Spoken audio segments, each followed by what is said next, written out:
The Capitol Christmas tree making its way from Alaska to D.C. right now. And along the way, the truck carrying it has been stopping in cities across the U.S. And lucky for us, today it's stopping in South Bend. Joining us this morning is Bruce Ward. He's part of the group traveling with the tree, Choose Outdoors. Good morning, Bruce. Thanks for coming here and making this one of your stops. Bonjour. So first of all, tell me a little bit about the tree itself. Where did it come from? Sure. The tree came from Seward, Alaska, which is about 2 hours south of Anchorage on the beautiful Kenai Peninsula, one of the most beautiful parts of Alaska, on the Chugach National Forest.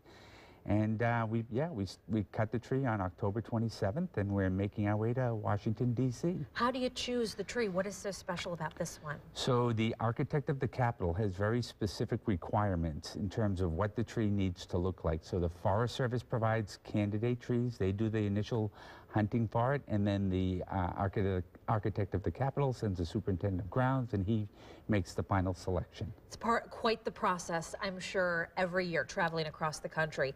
But this year, you're coming from Alaska, so it has been the journey. It has been an amazing journey. It's the first time it's come from Alaska. It's the furthest that any tree has ever come to Washington, D.C. We actually had to put it on a ship for 3 days from Anchorage to Tacoma, Washington, and we've been making these whistle stops all along the way. And they're good for each city that you stop in, right? It's been amazing. You know, I like to say that there's not Republicans or Democrats. These are just Americans who love Christmas and love the idea of the Christmas tree and come out and sign the banner on the side. It's just an amazing all-American tradition. And we're lucky that you guys have stopped here in South Bend.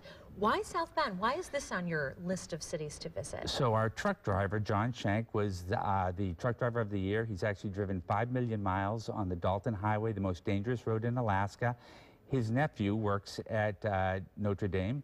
He managed to work it out so we could get here in time for a home game, and we actually got a chance to see Notre Dame, which was a huge benefit for the whole team. It was our 1 day off in the whole journey, so this was a perfect place for us to stop. What a great thing for you guys to do on your trip through South Bend. Okay, so if people want to see the tree, if they want to sign the banner, see that massive truck, it's beautiful that you guys pull this tree to D.C. with.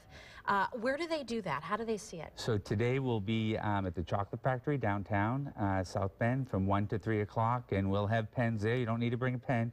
And we'll have all kinds of stickers and information about the tree to pass out, and we're really hoping that the whole town will show up for it. What happens to that banner after you get to D.C.? So what we'll do is we'll actually cut out, we have corporate logos on the side. Virtually the entire program has been paid for by the private sector.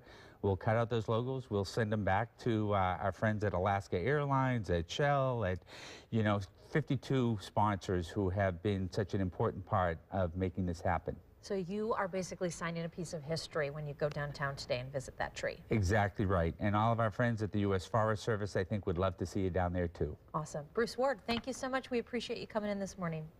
Thank you for having me.